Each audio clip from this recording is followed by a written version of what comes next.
வணக்கம் மக்களே! சற்றுமுன் கிடைத்த தகவல் ஒன்றை பார்க்க போகிறோம். அதிமுகவுடன் கூட்டணி உறுதி அதிகாரப்பூர்வமாக அறிவிப்பு, பதறும் கட்சிகள். இந்த ஒரு தகவலை பற்றி தான் நாம் பார்க்க போகிறோம். தகவலை பார்ப்பதற்கு முன்னதாக நீங்கள் நம்மளுடைய சேனலுக்கு புதிய பார்வையாளர்களாக இருந்தீர்கள் என்றால் மறக்காமல் நம்மளுடைய சேனலை சப்ஸ்கிரைப் செய்து வைத்துக் கொள்ளுங்கள் மக்களே. தற்பொழுது அதிமுகவுடன் கூட்டணியா அப்படின்னு கேட்டிங்கன்னா, ஆமாங்க, கூட்டணியை உறுதி செய்திருக்கிறார்கள் நம்மளுடைய முக்கிய கட்சிகள். அதாவது எந்தெந்த கட்சிகள் என்று கேட்டிங்கன்னா, குறிப்பிட்டு அதிமுகவில் இதுக்கு முன்னாடி இந்த கட்சிகள், அதன் பிறகு புதியதாக சேரக்கூடிய கட்சிகள் என பல கட்சிகள் அதிமுகவுடன் கூட்டணி வைக்க முடிவுகளை எடுத்து கொண்டிருக்கிறது.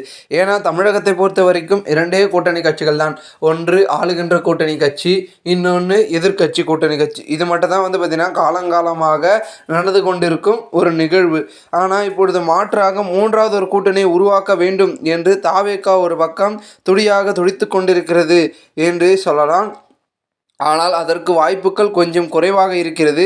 எல்லாமே எதிர்க்கட்சியை நோக்கியும் ஆளுங்கட்சியை நோக்கி தான் கூட்டணிகள் சென்று கொண்டிருக்கிறது. இருந்தாலும் குறிப்பிட்ட கட்சிகள் எங்கெங்கெல்லாம் பார்த்திங்கன்னா கூட்டணி அதிகாரப்பூர்வமாக அறிவிச்சிருக்கார்கள் என்று கேட்டீர்கள் என்றால், தற்பொழுது அதிமுகவுடன் கூட்டணி அதிகாரப்பூர்வமாக அதிமுகவுடனான கூட்டணியை பார்த்திங்கன்னா ஜி.கே. வாசன் அவர்கள் பார்த்திங்கன்னா உறுதி செய்திருக்கார். அதாவது தமாக தலைவர் அவர் பார்த்திங்கன்னா உறுதி செய்திருக்கிறார்.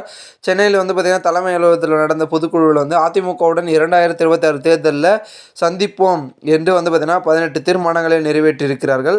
இதனால் திமுகவை எதிரான கொள்கையுடைய அனைத்து கட்சியும் பார்த்திங்கன்னா ஓரணியில் திரள வேண்டும் அப்படின்றத விஜய்க்கு ஒரு பக்கம் அழைப்பையும் இவங்களும் கொடுத்திருக்கிறார்கள்.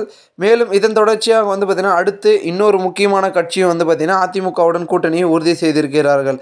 அதாவது அதிமுக கூட்டணியின் இளைய அன்புமணி பார்த்திங்கன்னா சமாதானம் தெரிவித்துள்ளதாகவும் ஒரு பக்கம் தெரிவிக்கிறது.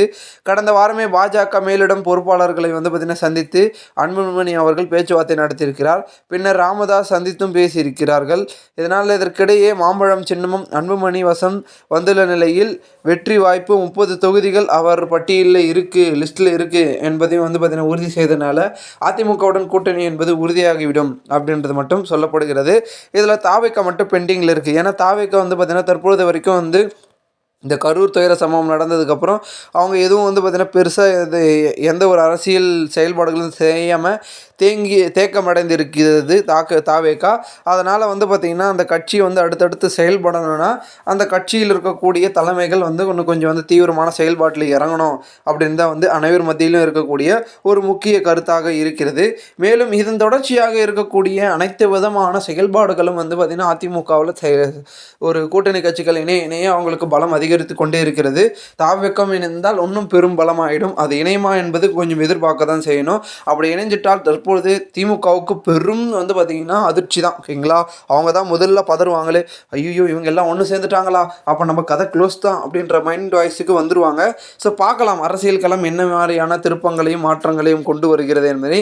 மேலும் இந்த ஒரு தகவலை குறித்த பொதுமக்கள் உங்களுடைய கருத்துக்களை கூறுங்கள். போன்று நீங்கள் அரசியல் சார்ந்த நிகழ்வுகளாம் தினசரி தெரிந்து கொள்ள சேனலை சப்ஸ்கிரைப் பண்ணுங்கள். நன்றி, வணக்கம்.